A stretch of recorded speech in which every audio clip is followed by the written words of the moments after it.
오늘은 찬양하면 변화된다는 제목으로 하나님 말씀 전하겠습니다. 두만강을 넘어서 북한에서 중국으로 넘어갔던 탈북자들이 제일 먼저 맞닥뜨린 현실이 중국의 농촌 풍경이랍니다. 그 농촌 풍경을 보면서 여기 천국이구나 이렇게 느낀대요. 도대체 뭘 보고 천국이라고 느끼냐면 농촌에 옥수수밭에 옥수수가 가득한데 아무도 지키는 사람도 없고 아무도 훔쳐가는 사람도 없더라는 거예요. 그래서 천국이라는 거예요. 이 이야기가 중국이 천국일 리는 없지 않습니까? 우리도 천국이 아닌데 그럼 왜 이 얘기가 나왔을까요? 그들이 경험했던 이전 세계가 북한이었기 때문에 그렇습니다. 북한은 식량난이 심합니다. 그래서 배급이 끊긴 지 오래됐다 그래요. 군인들도 농사해서 스스로 자급자족해야 된답니다. 옥수수를 심어서 뒀더니 자꾸 옥수수를 훔쳐가요. 그러면 군인들도 굶어야 되는 상황이 벌어집니다. 그래서 군인들이 농사를 지어놓고 옥수수밭에 총을 들고 지킵니다.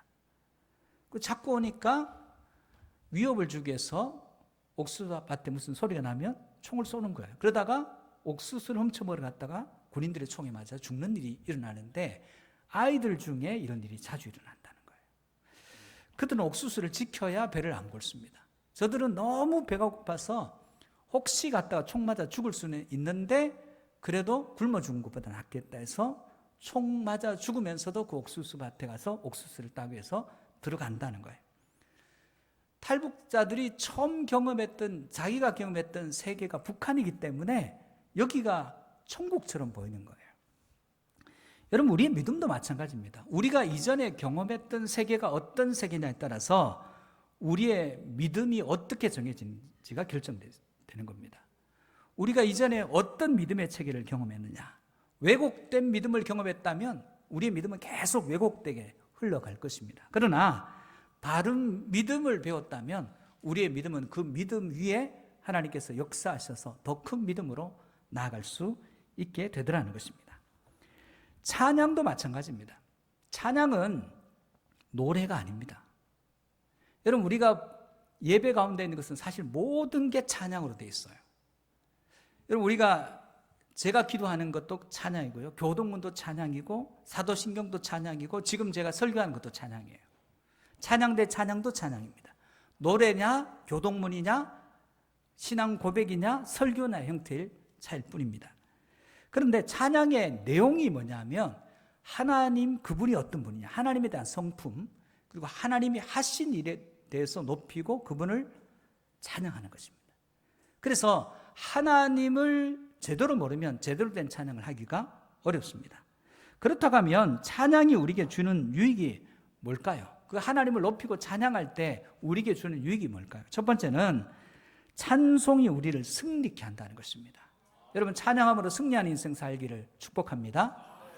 성경의 대표적으로 찬양으로 승리했던 사건이 요사밧 사건입니다. 브라가 골짜기에서 찬송의 골짜기에서 찬송으로 승리했던 사건이에요. 오늘 본문에 보면 모압과 암몬과 마온 사람들이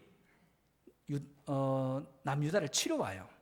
그 엔게디에 머물러 있는데 누군가가 알려줍니다. 요사밧이 이 이야기를 듣고 제일 먼저 두려움이 엄습합니다. 그 두려움 가운데 제일 먼저 했던 일은 하나님께 얼굴을 향해 들고 기도한 거예요. 자신만 기도하는 게 아니라 유다와 예루살렘에 있는 사람들에게 금식을 선포하고 모든 사람이 기도하는 것입니다. 그리고 모든 사람이 기도하면서 그 기도의 내용이 뭐냐, 요사밧은 첫 번째 하늘의 하나님께 기도하는 것입니다. 하늘의 하나님, 그리고 모든 나라를 다스리는 하나님, 모든 권세와 능력 있는 하나님을 찬양하면서 기도합니다. 두 번째, 이스라엘 백성들이 머물고 있는 이 가나안 땅을 주신 하나님이에요. 이 땅은 우리가 차지한 땅이 아니라 하나님이 주신 땅이에요. 그 땅에 살면서 혹시나 어려움이 있을 때 그들이 세운 성전을 향해서 얼굴을 들고 기도하면 재앙과 난리와 견책과 전염병, 기근 가운데 부르짖으면 하나님께서 들어주신다 하시지 않았습니까? 하면서 약속의 말씀을 붙들고 기도합니다. 그렇게 기도하면서 마지막에는 억울하다는 거예요. 탄원의 기도를 드립니다. 왜냐하면 출애굽 과정에 에돔, 모압, 암몬 족속이 있었는데 그 땅으로 왕의 대로로 갈 수 있었는데 하나님이 그쪽으로 가지 말라 하셔서 에돔, 모압, 암몬 땅은 침범하지 않았다는 거예요.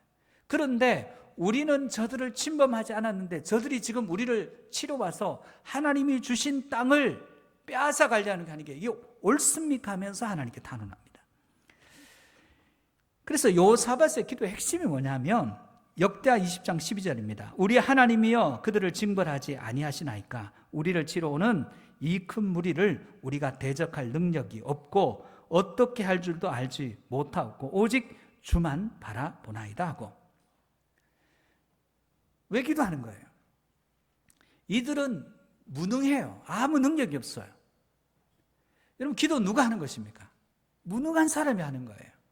능력 있는 사람이 하는 게 아닙니다. 내가 보니까 천지간에 나를 도와줄 분이 하나님 한 분밖에 없어요.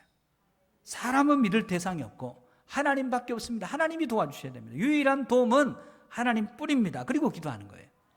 기도는 자신이 무능한 사람을 깨닫는 자가 합니다. 여러분은 무능해도 된다고 그랬어요.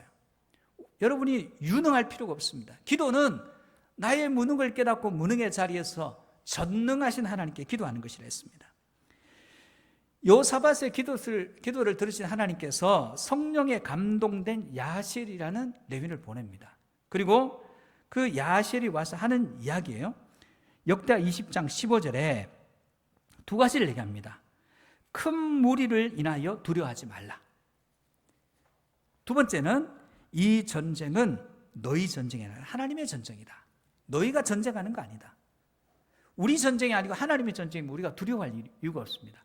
보이는 큰 무리지만 이 전쟁이 하나님의 전쟁이면 우리는 물끄러미 바라보면 되는 거예요. 다만 이스라엘 백성들이 해야 될 일은 뭐냐면 그들을 맞으러 나가서 하나님이 어떻게 일하시는지를 보면 되는 거예요. 우리 찬송 중에 너희는 가만히 있어 주가 하나님됨을 알지어다 보여주겠다는 것입니다.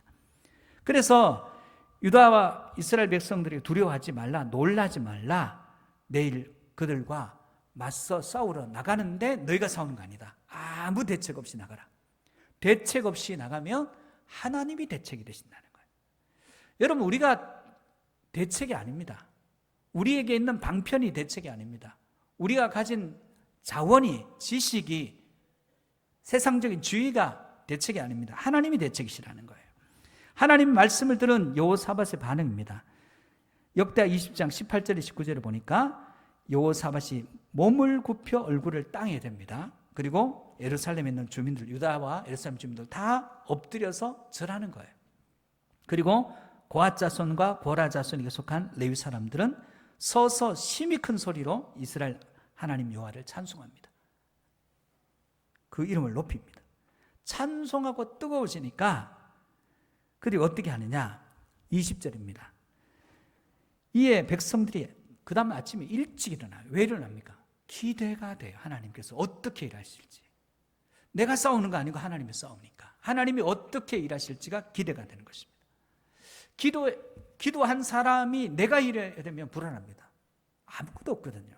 그런데 하나님이 일하심에 확신이 있을 때 모든 두려움들이 다 떠나게 됩니다. 기도의 응답은 내 안에 평강이 임하고 하나님이 나와 함께 하셔서 이 모든 문제를 해결하실 분이 하나님이시는 확신이 올 때 그때 말할 수 없는 평강이 임하게 됩니다. 그게 기도의 응답이에요. 일어나서 여호사밧이 백성들에게 하는 두 마디가 있습니다. 20절이에요. 너희 하나님 여호와를 신뢰하라. 그리고 그의 선지자들을 신뢰하라. 하나님 신뢰하고 하나님이 보내신 선지자들의 말을 신뢰하라. 다른 말로 하면 너희 자신 믿지 말고 하나님만 철저히 믿어라. 그리하면 승리한다. 여호사밧은 지금 기도의 응답이 무엇인지를 명확히 압니다.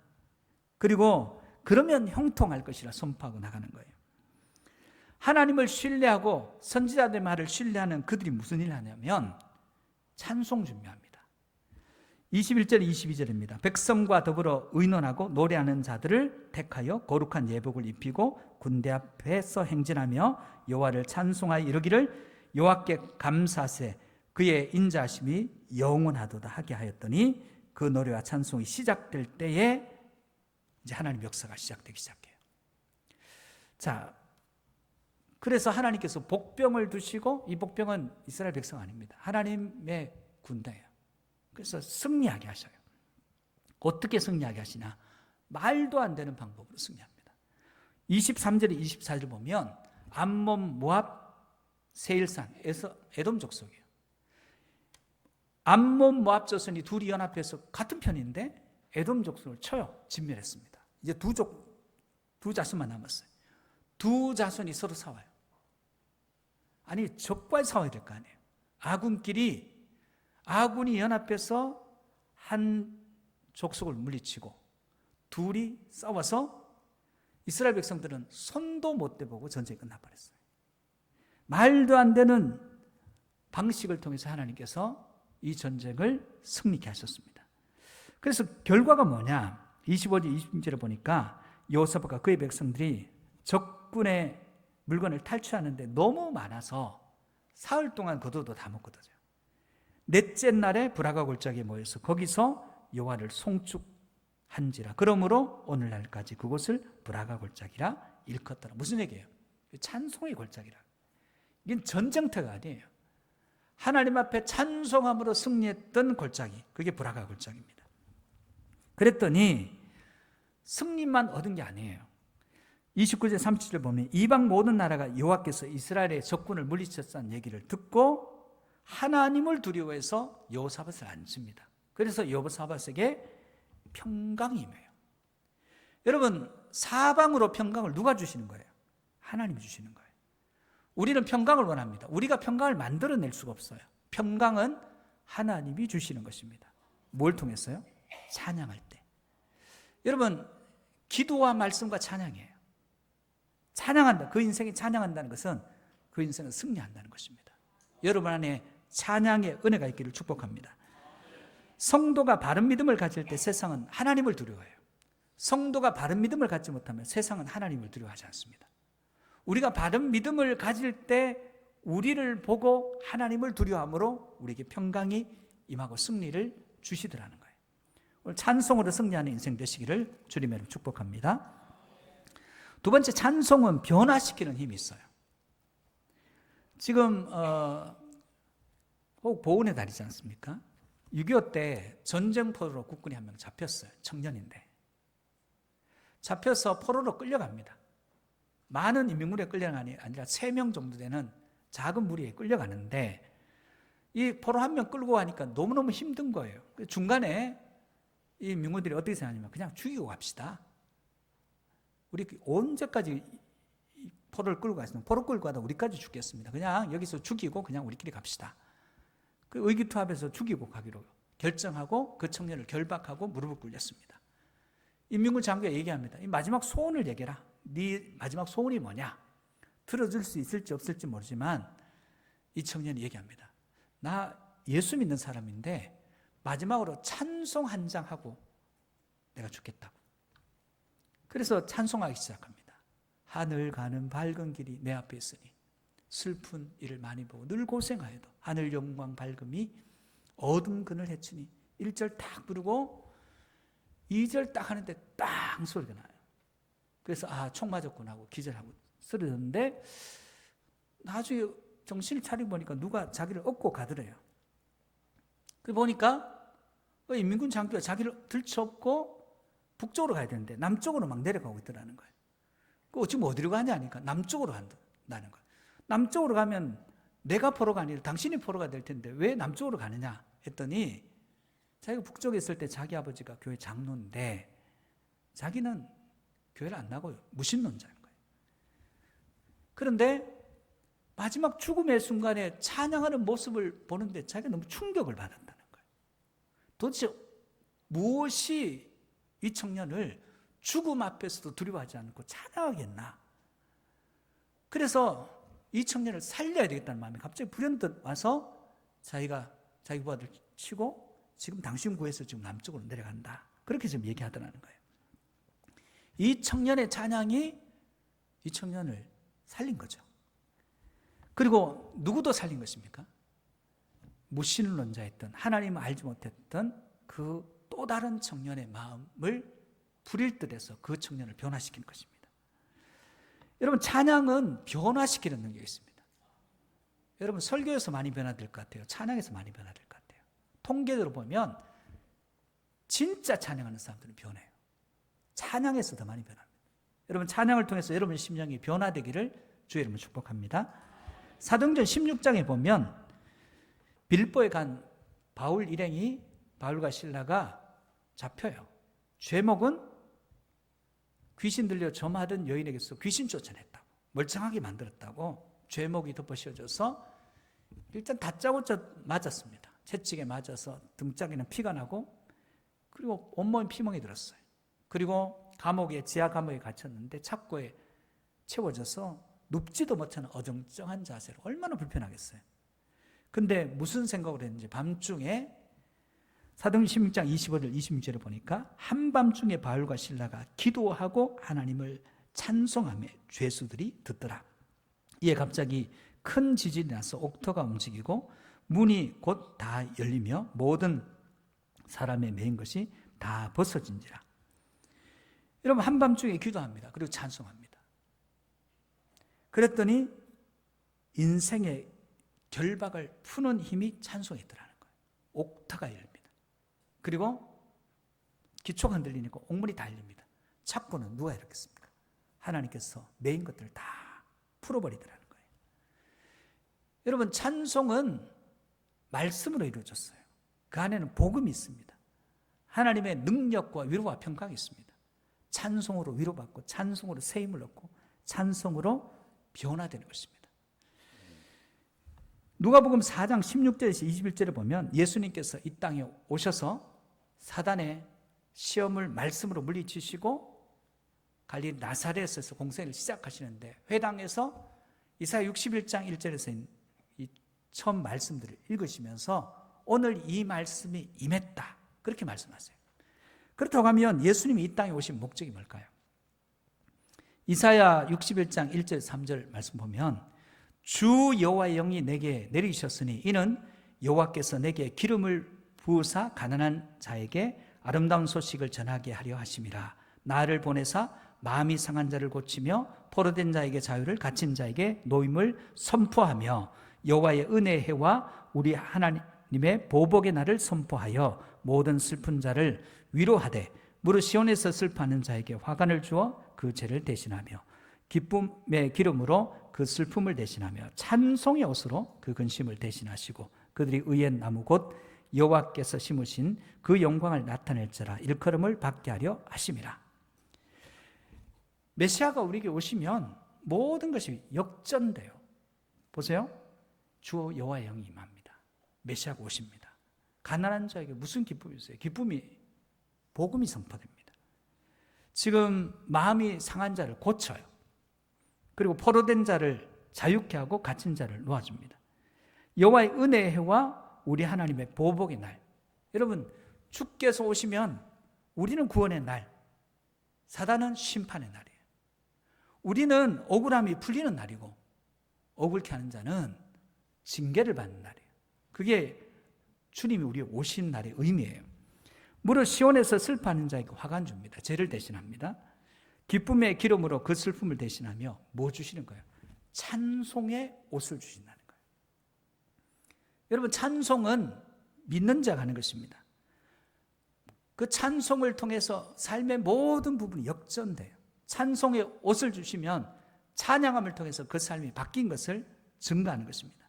그러므로 참으로 믿음 가운데 서 있는 믿음의 정점 있는 사람들은 찬양의 은사도 있어요. 찬양함의 기쁨이 있어요. 여러분, 오늘 한번 해보십시오. 아무도 없는 골방에서 여러분이 혼자서 찬양하는데 여러분의 뜨거움이 임하면 여러분 찬양할 수 있는 사람들이에요. 그런데 같이 해도 찬양을 못해. 혼자서 찬양, 이거 무슨 재미로 하는 거예요? 혼자서 어떻게 찬양합니까? 근데 찬양은 그분께 하는 거예요. 다른 사람 들으라고 하는 게 아니라 하나님께 하는 것입니다. 그분을 높이는 것입니다. 그분의 성품을 높이고 그분이 하신 일, 내게 행하신 일, 내 가정에 행하신 일, 내 자녀에게 행하신 일, 내 인생에 행하신 일을 높이는 것이 찬양이에요. 시편 33편 1절에 보니까 너희 의인들아 여호와를 즐거워하라. 찬송은 정직한 자들이 마땅히 할 바로다. 당연하다는 거예요. 믿는 자는 당연히 찬송해야 됩니다. 성도는 찬송의 힘이 있어야 됩니다. 이 찬송은 노래가 아니에요.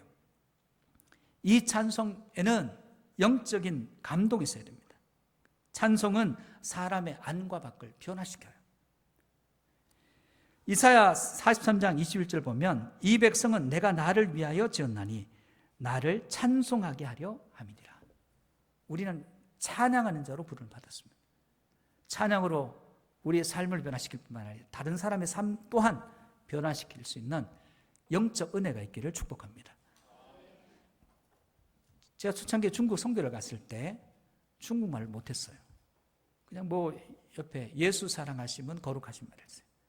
날 사랑하심 그 곡에다가 중국말 밑에다가 한글로 이렇게 글자를 써서 복사해서 들고 갔습니다. 몇 개 곡을 가지고 설교를 해도 통역이 한국말을 그렇게 능통하게 못해서 전달이 잘 안 됐어요.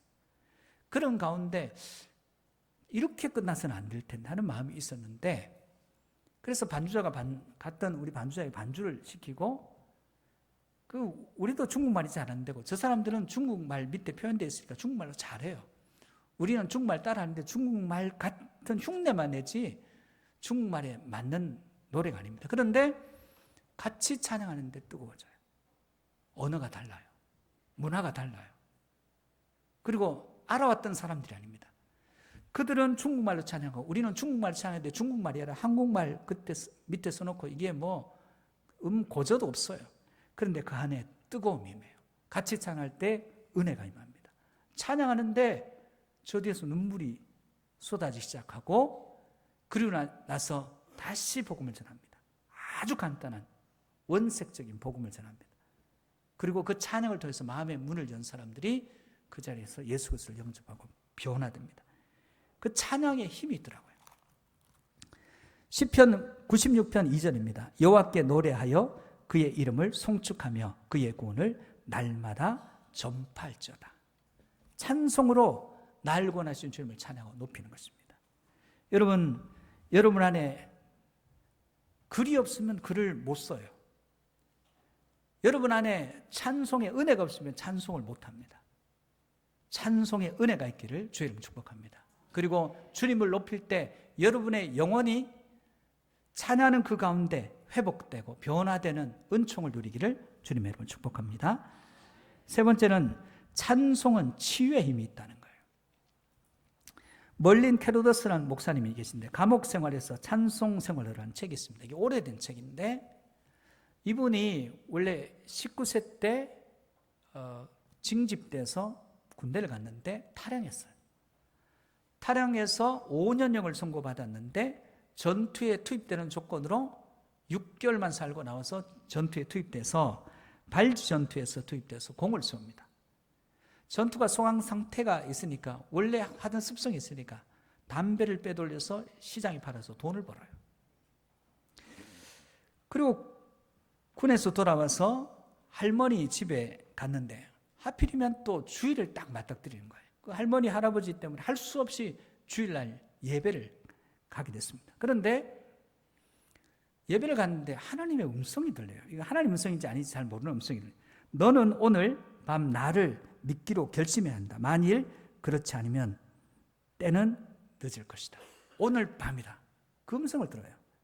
옆에 할아버지가 기도하는데 이렇게 기도해요. 내 손주가 하나님을 믿는다면 내가 40년 동안 못 끊어왔던 이 담배를 제가 끊겠습니다. 내 손주가 예수를 믿는다면, 그렇게 기도하는 것을 들어요. 그리고 마음이 뜨거워져서 그날 예배가 끝나고 교인들 앞에서 자기가 회개하고 새로워지겠다고 고백하고, 그날 저녁에 이 사람이 뭐냐면 성경을 읽기 시작해요. 바른 방향으로 가는 거죠. 그냥 믿겠다 고백 끝난 게 아니라 성경을 보면서 뜨거워져요. 그리고 변화되고 그는 다시 자기가 탈영했던 군에서 군목이 되어가지고 가서 많은 사람들을 새롭게 하는 사람이 됩니다. 그러면서 이 사람은 찬송의 힘에 대해서 얘기합니다. 찬송에는 하나님의 임재가 있고 하나님의 능력이 있습니다. 그래서 이분은 성경 구절도 딱 두 구절을 집중적으로 가르칩니다. 첫 번째가 지난주에도 봤습니다. 데살로니가전서 5장 16절에서 18절입니다. 항상 기뻐하라, 쉬지 말고 기도하라, 범사에 감사하라. 또 한 구절은 로마서 8장 28절입니다. 우리가 알거니와 하나님을 사랑하는 자 곧 그의 뜻대로 부르심을 입은 자들에게는 모든 것이 합력하여 선을 이루느니라. 이 두 구절 말씀을 줘요. 한 청년이 찾아왔습니다. 아버지가 알코올 중독자예요. 아버지가 알코올 중독자니까 어머니는 신앙생활 하는데 이 알코올 중독에 빠지니까 어떻습니까? 집안이 풍지박산이에요. 사는 게 아니에요.